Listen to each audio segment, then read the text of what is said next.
Now let's move on to the method that can be utilized to induce polymorph of indomethacin. There are 4 commonly used methods: solvent evaporation method, slow cooling method, solvent diffusion method, and last but not least, vapor diffusion method. The first method is solvent evaporation.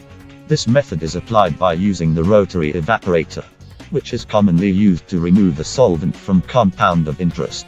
The evaporation process by using this device is short, and has the ability to handle large volume of solvent. Next is the slow cooling method. This technique is frequently used to obtain polymorphic forms of less soluble drug.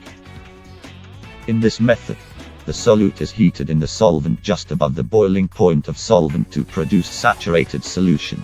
The solution is then transferred into stop tube, connected to a flask containing water at a temperature just below the boiling point of solvent and left in this condition for several days. The third method is the solvent diffusion method. This method is used when the amount of drug available is less, and the drug is sensitive to air or solvent or both. In this method, the solution is placed in a sample tube, and then less dense solvent is carefully dripped down the sides of the tube using either a pipette or syringe to form a discrete layer. Then, the slow diffusion of solvent will result in crystallization of a PI at the interface. As for vapor diffusion, there are 2 different techniques within this method, which is hanging drop and sitting drop. Both of them consist of a drop of solution situated either on top of reservoir, which is the hanging drop, or next to a reservoir containing precipitant, which is the sitting drop.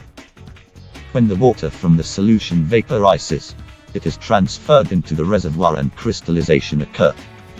Next, we will go into details on the polymorph of indomethacin, which is the alpha polymorph and gamma polymorph.